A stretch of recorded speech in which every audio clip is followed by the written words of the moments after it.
Introduction here, guys. This is Robert Glazer. He's the founder and CEO of Acceleration Partners, which is a global partner marketing agency and the recipient of numerous industry and company culture awards, including Glassdoor's Employees' Choice Award 2 years in a row.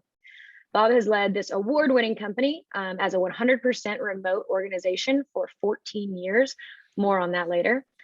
He has #1 Wall Street Journal, USA Today, and international bestselling author of 4 books: Elevate, Friday Forward, How to Thrive in the Virtual Workspace, and Performance Partnerships. And he's a sought after speaker by companies and organizations around the world. So welcome, Robert. Today, Bob's going to be sharing some key principles and some actionable framework that any organization can ensure employees are engaged, accountable, and performing at a high level, and continuously improving even when they are in a remote environment. He's also going to explain the foundational strategies he used to build a world-class remote culture, and how your organization can do the same to adapt to our new normal. So I'm going to go ahead and let everyone know. Look at the bottom of your screen. You'll see a Q&A button. You'll see a chat button. Feel free to use those to talk to us throughout. This is an interactive session, and I'm going to let Bob take it away. Thank you. Yeah, and if you have questions, feel free to ask them. I will probably hold till the end, given that I might get to some of them. But when you have it, feel free to throw it in. All right.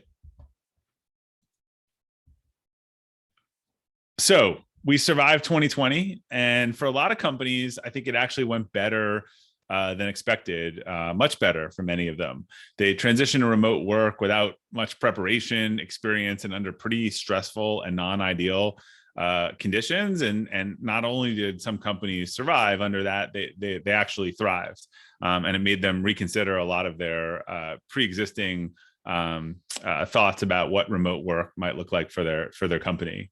But now the real question comes into play, and that is what comes next, and how does remote or hybrid work or flexible work figure into the future?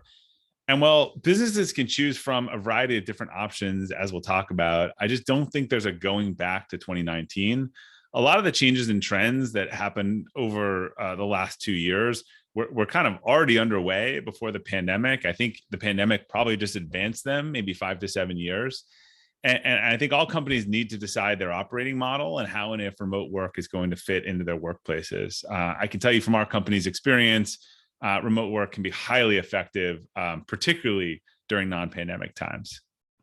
So there's been a few CEOs actually coming out lately with some notable comments. You have Goldman Sachs, David Solomon. It's not a new normal. It's an aberration that we're going to correct as soon as possible.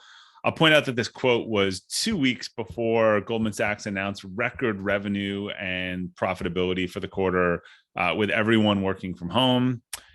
You have same with Reed Hastings, CEO of Netflix. I don't see any positives. There are just a lot of CEOs that seem determined to undermine this as people go to the options. And then in the most disingenuous comment of the year, says the guy whose business model is based on people coming back to the office, those who are least engaged and comfortable working, those who are least engaged are very comfortable working from home. There are a lot of comments like this that are opinions stated as fact. And that's part of the problem. A lot of these comments are coming from generally older males with millions of dollars of office lease space.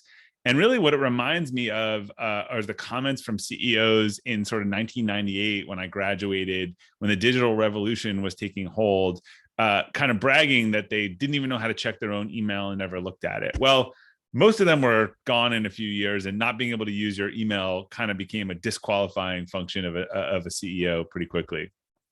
So I think a lot of the things that you're hearing from some business leaders have to do with the sunk cost fallacy. And what I'll say is the best decision and we'll talk about these decisions, but the best decision you can make for your organization, your team, is looking forward, not looking backwards. One of my favorite new quotes is from Mark Cuban. He's been saying this a lot with respect to cryptocurrency, but it is supply and demand are undefeated. And so if there are a large number of employees who want to work remotely and a large number of companies that are willing to allow them to do so, they're going to find each other.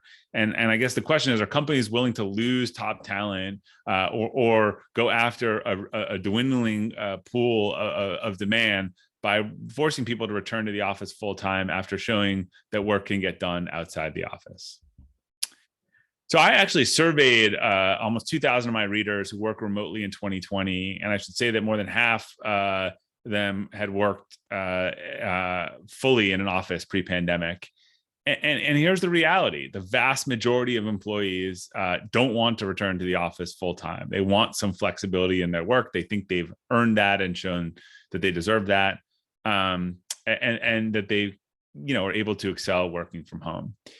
I'm not really one prone to hyperbole, but I do believe this is the biggest decision that companies have made holistically about their work environment or practices since the decision to go digital in 2000.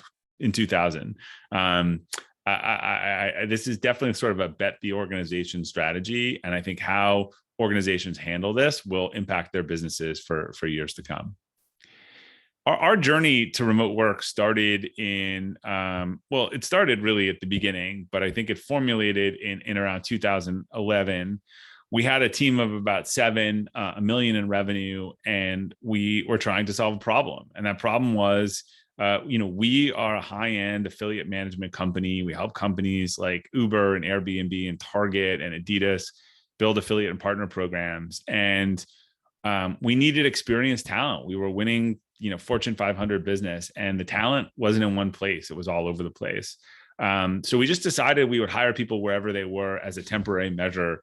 We really hadn't planned on building a remote company. We thought we'd grow up and get offices one day. But then pretty soon, everyone realized that they liked the flexibility. And we had this environment that was high accountability, high flexibility. And we began to think more about how could that culture scale, maybe not only nationally, but globally with hundreds of employees, as it became really clear that our employees did not want to head to an office. And 10 years later, we grew our revenue 1,000% from 7 to 220 employees in almost 10 countries. But more importantly, we've been named the best place to work by over 25 different organizations, including the Small Giants Award as America's Best Small Business, which said Acceleration Partners is a great place to work despite not having one.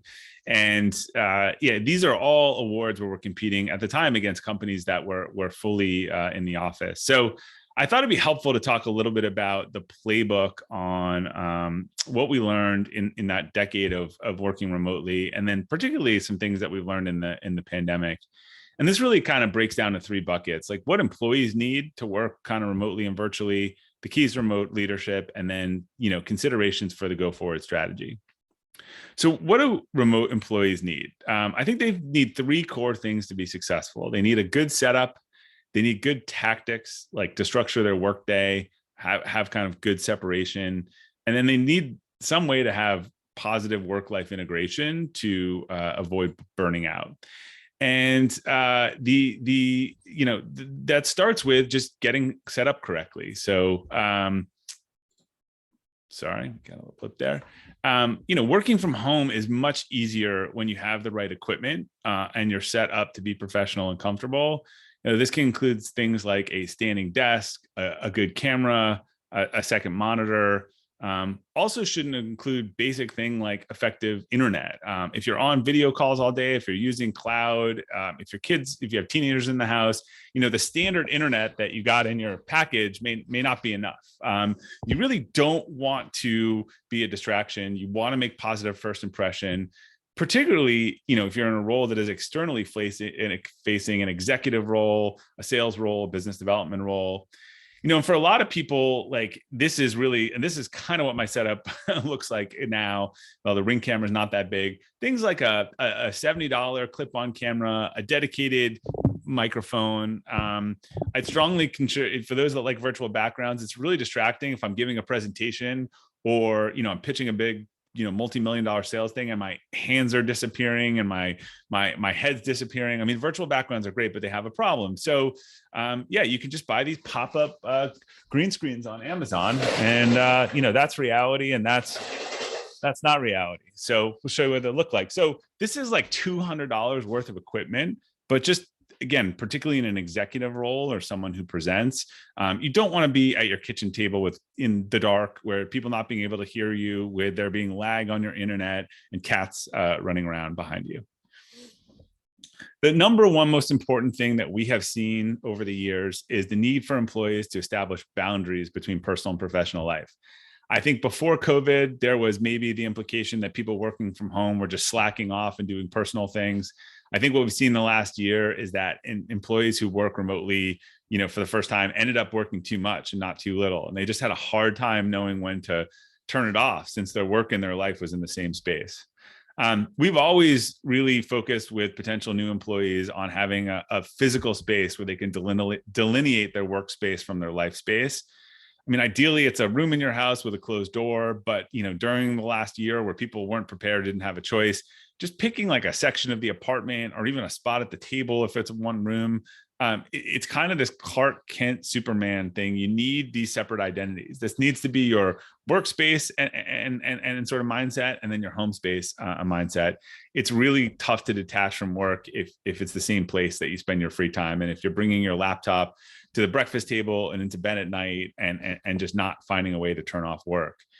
The other benefit of having that workspace is to signal to other people in your home that you're working. I think it can be very confusing for partners and kids when they see someone there, but they're not really mentally available. I mean, I made the mistake last week. I was working on something in the kitchen and people were asking me questions, and it would have just been easier for everyone if I put myself out of that room, because when they saw me in that room, they thought I was available.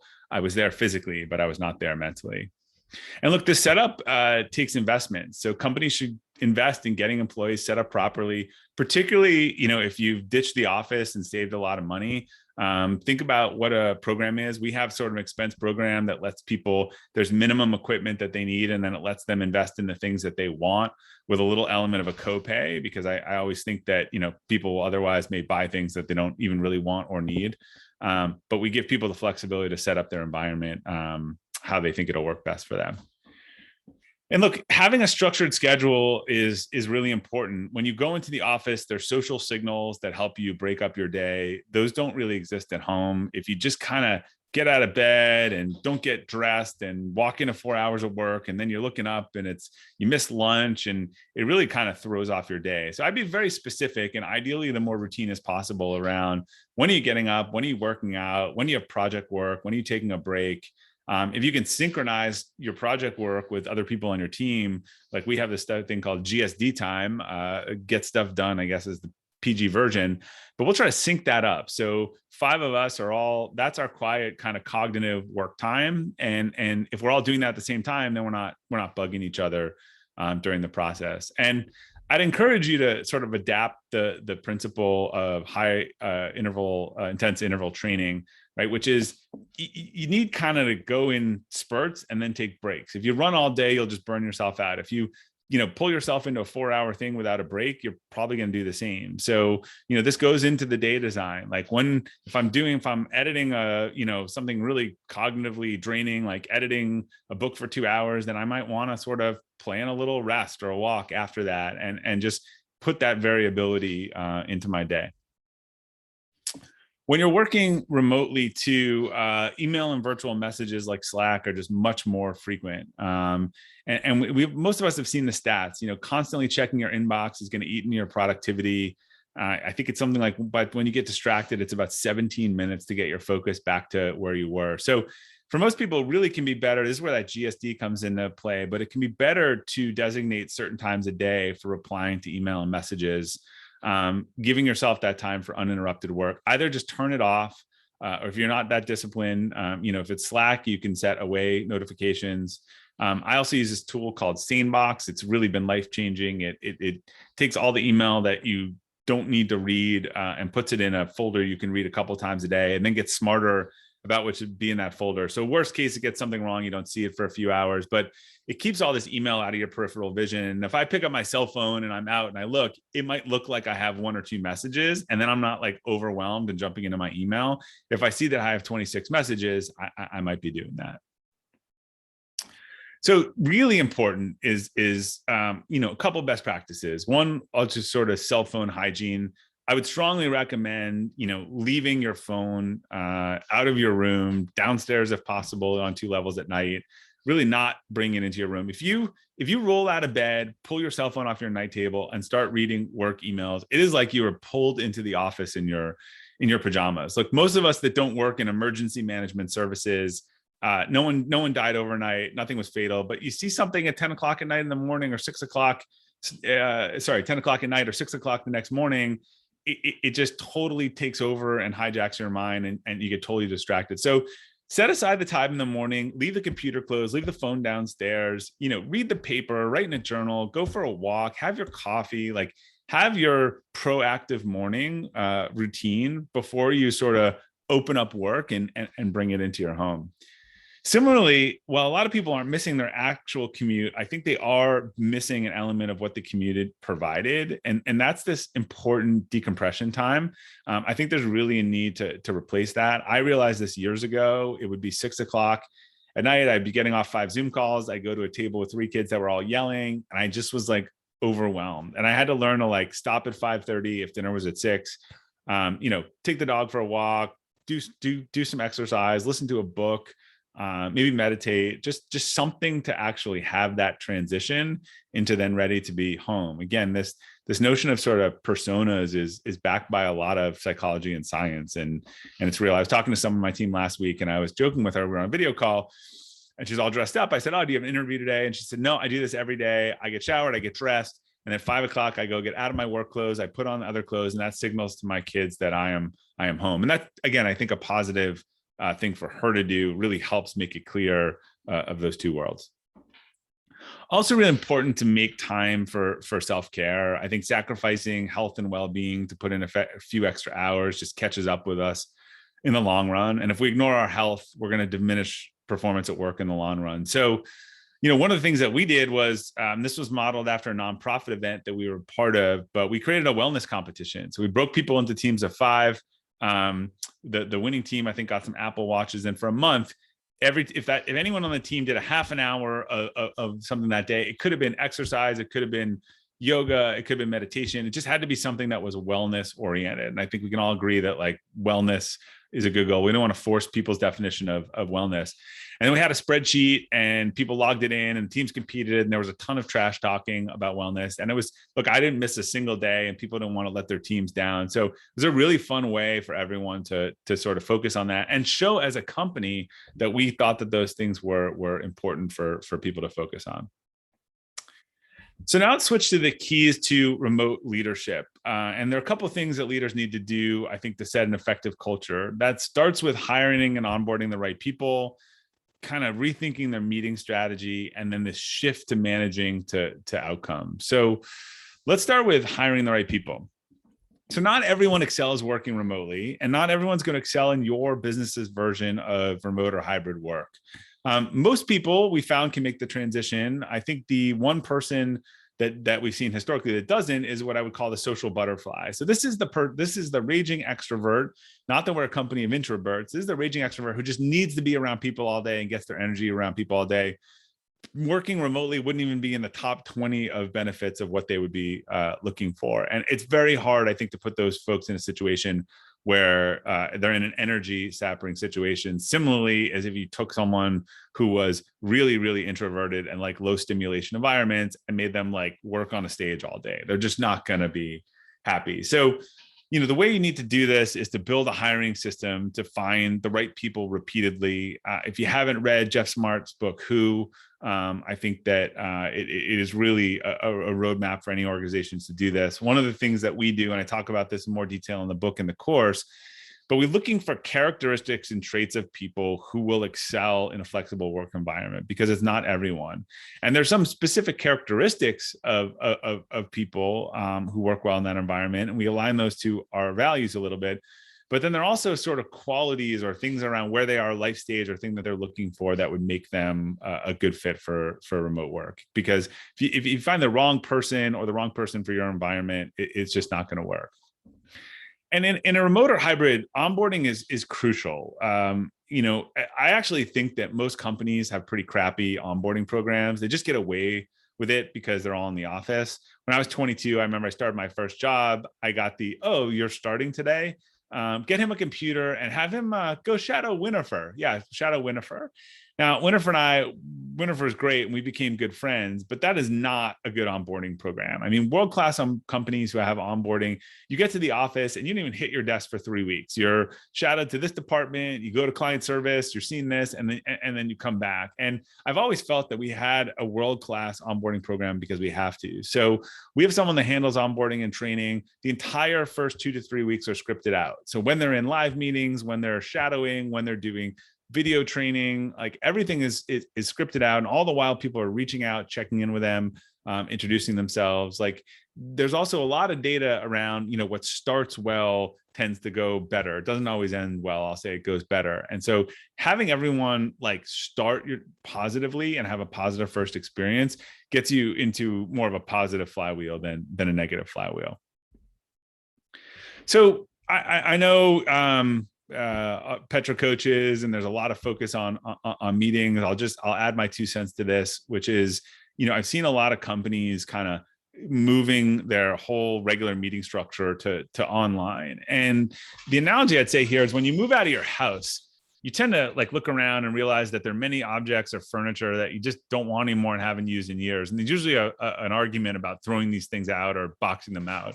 The right decision is to throw them out. And likewise, when you move to a remote workplace, I think you might realize some of your meeting approaches don't fit this normal, and no one's liked the meetings or found them productive forever. So don't just take those meetings and flip them over to video conference. Like think about, first of all, which ones do you even need in the first place? And then you probably need to cut the rest of them in half. They're diminishing returns. The longer you keep your team on a Zoom call, a 60-minute call probably should be 30. A 30-minute check-in could be 15 minutes. There's some emerging data that people hit this sort of 4 to 5 hour window of Zoom, and then they're just kind of totally fatigued. And one of the easiest ways to cut meetings is, and I've always done this in every leadership role I've had, or EO or otherwise, is eliminate update meetings. So I think, again, update meetings are a bad idea in general, but they're particularly ineffective when you're working remotely. Like meetings should be interactive. There should be dialogue. There should be discussion. If one person is speaking the entire time and you've just spent all this time getting all executive team to listen to a monologue, you're really missing out on an opportunity. I think that, this is most obvious to me. I'm involved in a lot of nonprofit boards, and it's very common, particularly and I've pushed all my boards to change this process. Like the finance person, they will come on, they will use their half hour and they will read out numbers that every competent person could have read before the meeting, rather than having everyone go over the data and say, okay, what issues are there? Or we have a major revenue shortfall. Let's talk about how to solve the revenue shortfall. So we adopted the Jeff Bezos strategy. He doesn't allow any PowerPoint at the company. It's sort of a memo-oriented structure, which is before a meeting, you send all the relevant information in the meeting. It is expected that people read it. And then the meeting itself should be able to be shorter and be a dialogue discussing the outcomes. It also levels some playing field between people who are just better speakers, and it's just a better use of people's time. So a lot of times, like when we're doing our weekly level 10 meetings, like all the key information has been put into the software that we use in advance. We don't have to hear updates from everyone. We could look through all their updates and pull out things that actually need to be discussed. I think across companies, you can eliminate maybe half of your meetings while keeping the same utility by eliminating meetings where people are just reading out updates. Another cool tool I leveraged during the pandemic to replace that is asymmetric video. So this is like using one-way video. Again, you want to deliver a message. Maybe you want it to be more personal, or hear from me. There were some tough messages early in COVID, but we have people in almost every time zone of the world. And so again, ask everyone to wake up in the middle of the night to listen to a sort of one-way 10-minute monologue isn't super exciting, and that requires a lot of coordination. So I would turn on the camera, I would record an update, I would send it out to everyone. I would say, please watch this. Here's an update on what's going on with our clients or otherwise, or this new policy. And we've seen this adopted across the company, people starting to do their monthly updates this way. I even remember last year, someone reached out to me with this issue after I had just recorded a video for the company, and it was a complicated, nuanced thing. And I sat there, I'm like, this email is going to take me an hour to write. I'm going to have to write it, edit it, all that stuff. I just turned on the camera instead. And I said, hey, Sarah, I understand where you're coming from, but here's why I'm looking at this. And maybe it's 5 minutes and it was like raw and it didn't need to be edited. And I sent it to them and they replied back to me and were like, totally get it. We're on the same page. And that's when I realized, wow, there's probably a lot more opportunities for starting to use asynchronous video, again, to get our message out without having to get everyone on the phone at the same time. But the number one thing that managers have to change in their mindset, and I've seen this over and over again in all my discussions, is moving to outcomes and not inputs. Again, this is a best practice, whether you are in an office or not in an office. It's just forcing everyone to look at it differently. Look, we know this in sales. If salesperson A makes 100 calls a day and sells $1,000, and salesperson B makes 10 calls a day and sells $10,000, I can't see all your hands, but if I asked you how many are you hiring A and how many are you hiring B, everyone is probably hiring B. And we need to get this way for the rest of our teams. I think too many people have gotten comfortable managing FaceTime or managing inputs, or I see Jane in that seat and I see Jane making calls, but is Jane getting anything done? Maybe Sally is actually doing all the right things and doing it more efficiently. So this requires more outcome-oriented metrics across all roles, publishing those, putting them out there, and setting the benchmark for that. I just read an article right before I got on this webinar about people who are like taking 2 jobs at companies and they're pretending not to have, they're just skipping meetings because the companies meet all day and they're able to hold down 2 jobs without sort of getting caught. I'm thinking those are companies that do not measure outcomes, or if they measure outcomes and someone can do 2 jobs and hit all the outcomes, then they're just an amazing person and you should probably pay them more. Part of after you switch to outcomes, right, is really delegating well. I think another crucial management tool, important in person, becomes even more important outside the office, because you can't hover over employees while they're working from home. You need to trust them. You need to communicate up front. You need to set that KPI and that outcome benchmark. And one of the things that I tend to really coach our team on in delegation is what I call the 85% rule. I think that, delegation is a win when something is done 85% the way you would have done it without you being involved. If the standard is 100%, you're never going to get happy and it's never going to be done how you want it to be done. So we're trying to coach people to understand that, hey, you need to delegate, but that requires more work up front, more setting of expectation, more communication, and probably lowering that threshold to 85%, or else you'll always be disappointed. Remote work is also really dependent on trust. I find that people tend to do better work when you trust them.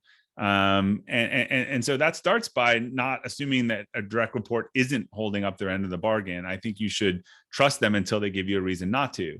However, at the same time, it's always important to do regular deep dives, particularly when something seems amiss or when an employee's performance is below your standards.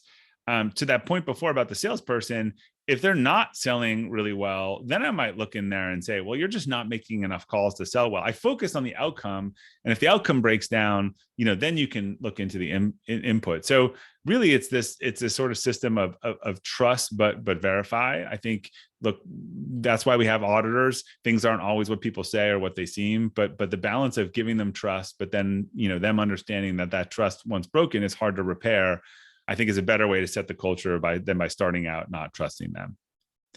And you also need to set expectations for your colleagues, managers, and direct reports about when you're available or not in a remote work. Remote work to us does not mean doing whatever you want. Like, you have to be accountable to others and accountable to your metrics. We operate on sort of the in-office principle, which is, look, if you're going to get a coffee, if you're grabbing lunch, if you're going to the bathroom, you don't need to tell anyone about that. But if you're kind of going to disappear for 2 hours, you should tell someone about that. Like, if you're expected to be available, we're fine if you flexible work environment. You need to pick up your kid, you have a doctor's appointment. But the problem with the trust but verify is that you create that environment and you have someone who constantly, you only seem to be catching them when they forgot to tell you they were out at things. That trust breaks down pretty quickly. And we had someone on our team years ago who was performing really poorly all of a sudden. And we found out they had lost their childcare and they were kind of covering it up and not talking to their team. And that was just a huge violation of trust. And they actually ended up resigning because they couldn't really repair that to their team, because they had a leader who had given them that trust. They had multiple opportunities to say, in our kind of environment, which we believe is very psychologically safe, to say, hey, look, something came up and I need to change something, and they didn't do that. So we expect the same sort of accountability if someone was in the office. And people that don't want to be accountable don't tend to work in our environment. In fact, the best people, I always have to be telling them all the time, you do not need to tell me that you're going somewhere for 30 minutes. They tend to be overly accountable. And then a lot of people will say to me, well, what kind of spy technology do you use? And say, look, unless you're in some highly regulated financial services industry, if you could set the correct outcomes, you manage according to those outcomes, you really don't need to spy on people to know that they're getting their work done. That's an input-oriented approach. And look, there are actually companies out there measuring people's mouse clicks right now and putting that burden on managers. And then Amazon is selling mouse movers that then, move around the mouse and tell you that it's happening. If you have a company with managing mouse clicks and mouse movers going on, you have lost the war overall, and you are playing the wrong game, because that is not going to be a very functional, trusting environment. All right, so we talked about what people need to do, what companies need to do. The main thing that companies need to do, where leaders need to kind of stop wussing out here and put a stake in the ground, is we're at the point now where it's what's the go forward strategy. And I know we have Delta going around. I know there's some question around the timing around that. But McKinsey just said that 40% of companies have not declared their return to work strategy. 30% have been so vague that employees don't know what it is. And then it's causing a tremendous amount of stress and anxiety. Remember, there are a lot of people in New York firms that moved to Vermont, and they don't know whether they can continue to work at that company or not. And look, they might be looking for another job or hedging, and you may have a whole zombie workforce you don't even realize that's waiting for you to make a decision. So look, there's back to normal, 100% back to the office. This is where all the investment banks are. Come back by October 1st or you lost your job. I'm not sure that that's the best approach. I've heard some other firms like the no flexibility approach to have. But look, I actually give these leaders credit in that they're making decisions. And that's what leaders do. They make decisions without perfect information and without worrying about making everyone happy. So while I'm not sure it's the right decision, at least it's a clear decision. Then there's those who are going 100% remote. They're ditching the office. Their lease came up in March 2020 and they felt like they won the lottery, and they're not going back. And that's great, but they're going to have to support it. And I think we're going to see the most hybrid workplaces. And frankly, this one worries me the most. Hybrid needs to be a strategy in itself, not the absence of one or making a decision, or it's going to cause a lot of problems. And we'll talk about why in a second on that. I mean, one of the things that comes along with sort of hybrid and remote is this concept of where can people work from? Can they work from anywhere? Look, we've been fully remote for 14 years. I'm a big proponent of flexible workspaces. I think work from anywhere is a terrible idea, and we do not allow people to work from anywhere. It sounds like a great idea, but it has challenges that you will usually only find way too late. So, first, it's important to remember that different countries and US states have vastly different employment laws, regulations, taxes, and benefits. Example, if you're in retail and you collect sales tax, you have one person in one state, you may have this thing called nexus, which means you have to collect sales tax for the entire state for just one employee that's there. Also, your company may have to register and incorporate entities or set up in each new state or country where an employee moves, which can lead to meaningful administrative and legal costs. You also may learn that a company's healthcare doesn't cover someone in employment state, and you're going to have to negotiate a one-off deal to get them the coverage you guaranteed your other employees. And then you could be in a situation where an employee decides that they want to move to London. I will say that there are a lot of people right now that are operating with advice that they got in the last decade, which is just fundamentally and legally wrong. That people can be full-time contractors in other countries. It's just that no one has been looking. Now they're looking. Every country just, running huge budget deficits. They're trying to, people are moving out of states and everyone wants their piece. So you let that employee move to London, or two employees move to London, you may need to set up an entity there and create a pension there. And then they decide, and then you're 20, K in the hole, and they decide, oh, we want to move to Spain. So this can get really ugly really quickly. These are the types of things that if you're thinking about selling your business one day, they tend to come up in due diligence when you're selling or taking an investment, and it's extremely expensive to go back and fix these things. If you paid people inappropriately as contractors, you might owe them 3 times their salary. Someone just told me a story about a company that employed a guy in Canada. He moved to France, continued to work as an independent contractor developing code, and he ended up having the IP rights to the code based on the European law for contractors, and they had to buy it from him for $250,000. So don't assume that you can just figure this stuff as you go. Part of your strategy, be very clear and very specific about where employees can work. And so you don't stretch your organization too thin in resources. And I mentioned hybrid, right? These are the types of things that I've heard 10 different hybrid models. I've heard you can do whatever you want. We're coming to work all on Tuesday, Wednesday, Thursday. You need to come in 50% of your time. You only need to come in for certain types of activities. Well, all of those have very different implications for the business and how it needs to be run. So here are some of the questions that anyone who's thinking about hybrid should probably answer for their people up front. Like, how far can they be from the office? Like, when are they called in? How are we handling meetings? Where can they live? How can you level the playing field for people that are out of sight? One CEO I know said that they're going to do all of their Zoom meetings on individual PCs, even for people that are in an office, to eliminate any sort of us and them. And then if you have a company that's got people who have to be on a line and working and people who don't, but to supervise them, how are you going to handle that? Because just a boss who doesn't need to be there every day, but has a team that is in person every day, is going to have to figure out that balance. And one of the things I mentioned before, again, we don't let people work anywhere. We embrace something before called the hub model, sort of modeled after airlines. So we hire collections of people in geographic locations like that sort of fit our needs in terms of demographic and access to clients. So we have hubs in Boston, Philadelphia, Denver, Seattle, London, Sydney.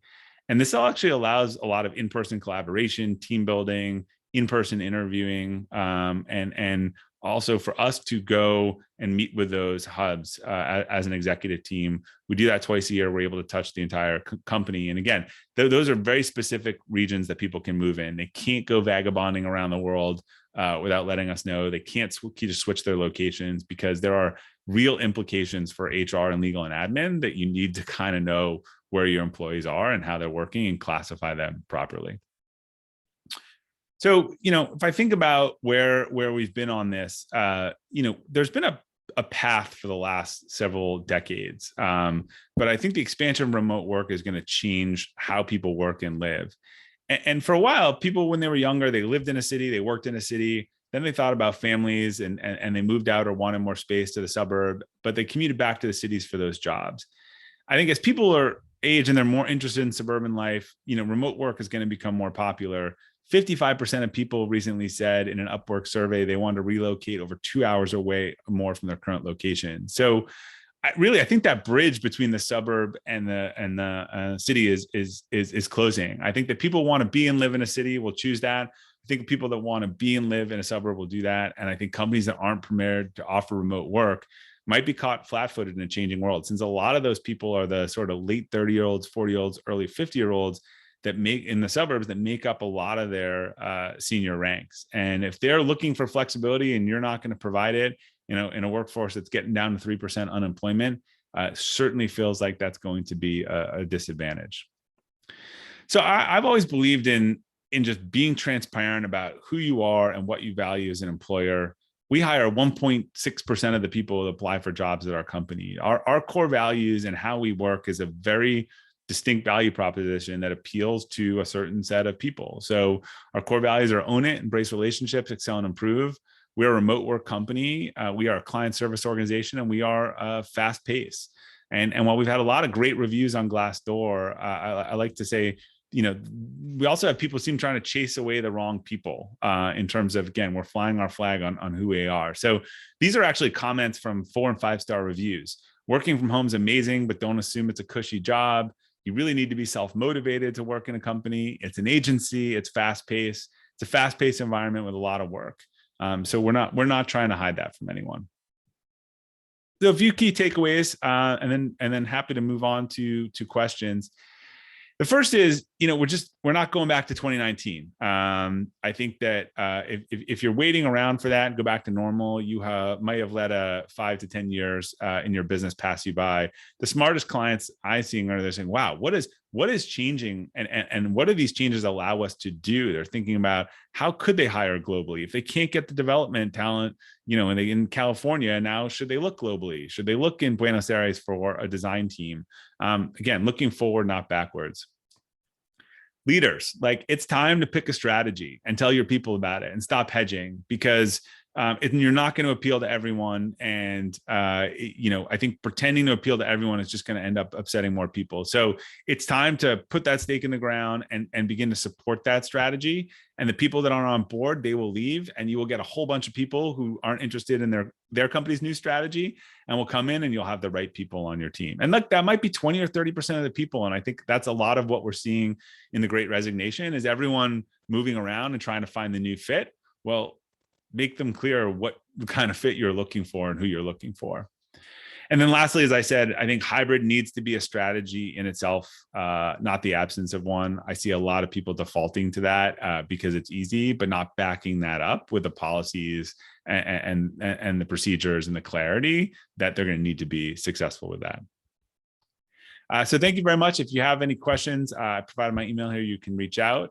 If you're interested in learning more about the book, you could get it at robertglazer.com/thrive. I mentioned a bunch of resources in this presentation.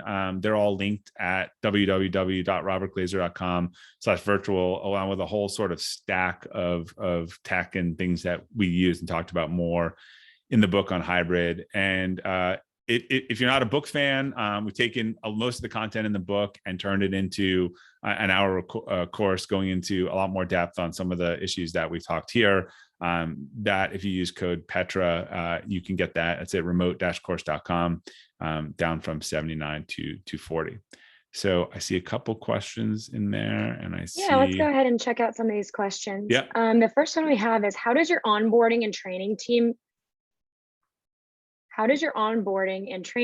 member manage such a detailed onboarding plan when a lot of training needs need to be facilitated and decided by the manager? Yeah, so I think this is just good coordination. So the first is, there's a lot of things where they just need to be onboarded to the company and the basics. We also hire a lot of people in similar client service roles at different levels, so we have those modules built out.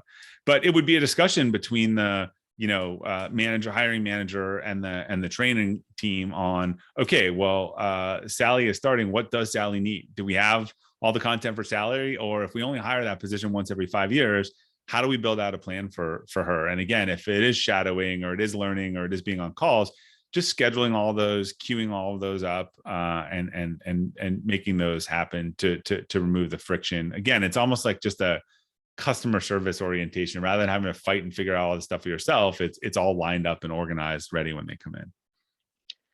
So, all right, the second question we have, and I think you might have touched on this a little bit, is how do you manage all the various country and or state employment laws and regulations with hiring where talent is, regardless of location?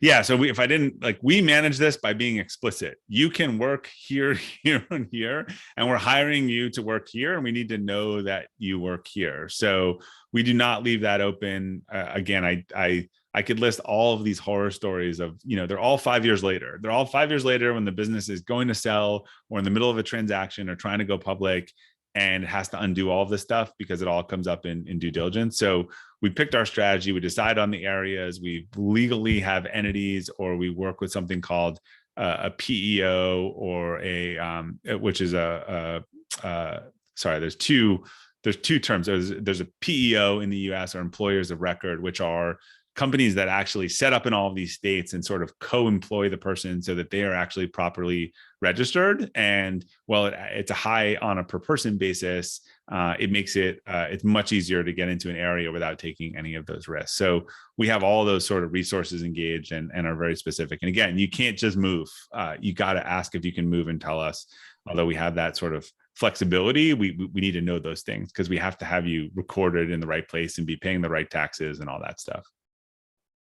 Okay, great. And I think that answers the first chat question as well. And then we have some flowing in from the Petra team. Do you have any tips for dealing with the reluctant CEO who is old school and doesn't believe in remote work? Yeah, look, supply and demand are king. So good luck with that. And I don't think it's necessarily remote. I'm not saying offices are going to go away and all that stuff, but I think there's clearly a push towards towards flexibility.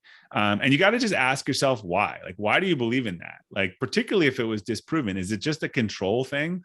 Is it you just can't get out of the command and control and I need my minions in front of me? Because there's not a lot of people that want to work in those environments anymore. And if you haven't noticed lately, with 5 million people that resigned, I think in April, and the employment rate going to 3%, my entire LinkedIn feed is people desperately looking for work or announcing new jobs.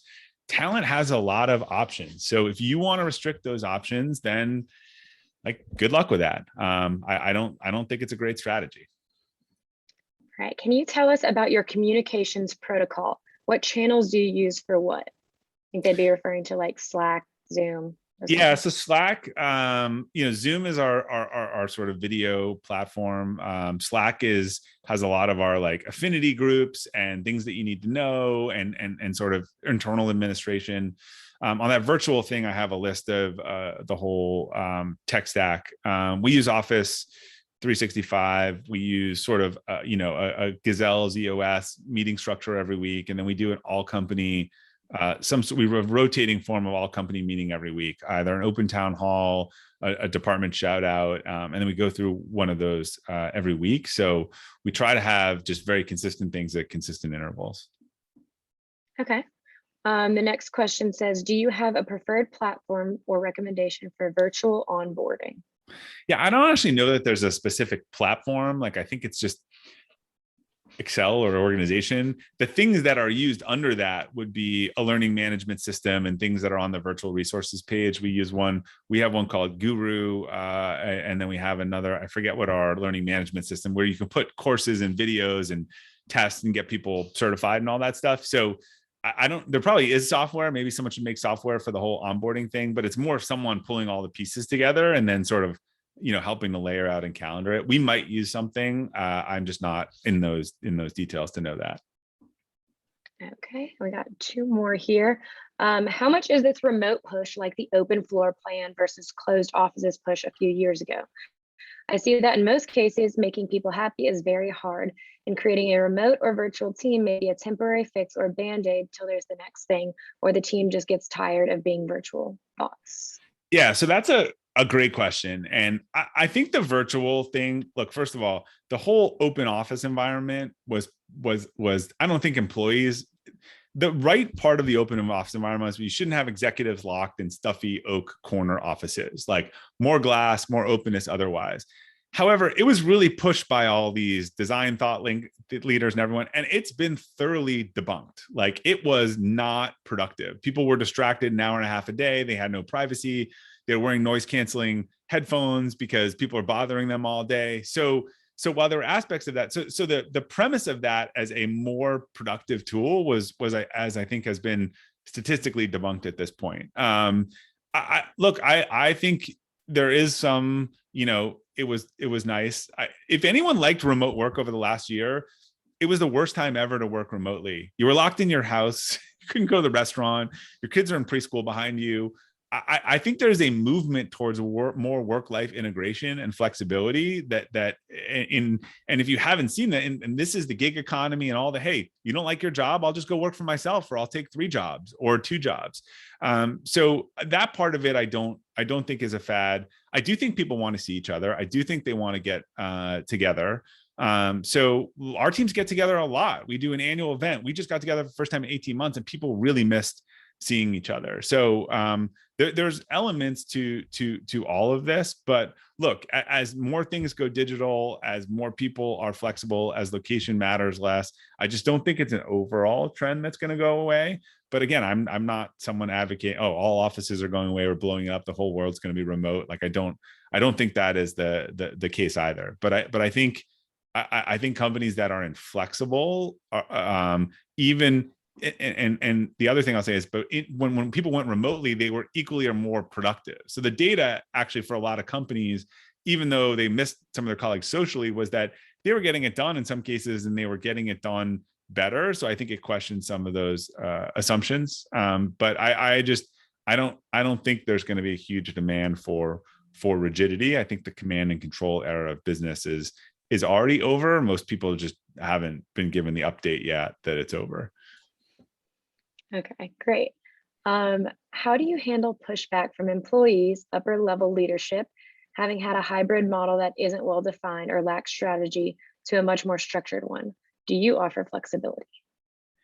Yeah, I mean, it's just like, how are you going to like? They're just gonna have to see the mess that it creates, where different people are getting promoted. There's people that feel left out. There's communication being missed. I mean, sure, you can have flexibility, and I think you should change it, but I think you should be specific and resolute, and then change your mind rather than hedging. I mean, I spoke with a company at their offsite, and they really realized they were so far behind on this, and they were totally like, they had totally different divisions that they were going to let them do totally different things. They had not been clear about how they're going to do this. So I'll give you an example. On a webinar I did last week, someone got on from a nonprofit and said, so how do you handle in a hybrid? Because everyone who works for my company in New York has been told they have to work in the office, but they're hiring people remotely from all around the country. And I was like, so what do you make of that? And I said, well, are the people in New York doing the exact same job as the other people? If they're local ambassadors for the nonprofit out in the community, then you can make a job-oriented distinction around that. If they're not, then yeah, this company has just made a huge mess for itself, saying that because you live in this area, you have one set of rules, and because you live in this area, other set of rules. So look, sometimes like the only way to deal with pushback is how's that working for you 6 months later? It's like when client turns us down and goes with a really cheap alternative, and you call them back 6 months later and you say, how's that working for you? Like I have a hard time believing that an ambiguous work environment with respect to what your workplace model is going to produce a good result. And last question we have, what sort of questions should you ask in an interview to determine if a candidate is fit for remote work? Yeah, I have a whole list of these in the book. So if you're interested in that, I think, situationally, it would be, are there things for which the flexibility is valuable for them? Like, do they have kids and they really value the pickup and drop off? Do they like travel? Are they a elite athlete who likes this certain training regimen? Things where like the flexibility is a really important part of the value proposition to them. And then there's a whole bunch of characteristics and questions in there around, have they worked remotely before? Are they someone who likes to operate independently? They need to make all these collective decisions and have people around them. But there's a couple pages of lists in the book or the course if you're interested in more of those questions. Awesome. Well, thank you guys so much for attending. You'll receive a recap in the next 24 hours, and it'll include a recording of this webinar and then resources mentioned. You can rewatch or share. Be sure to check out petracoach.com and click on our events tab to see all of our other upcoming workshops and webinars. And you can also rewatch our previous ones. As always, if you have any further questions or we can provide additional help for your organization, please reach out to us at info@petracoach.com. And Bob, we really appreciate you being with us today. Thank you so much. Thank you. Have a good day, guys.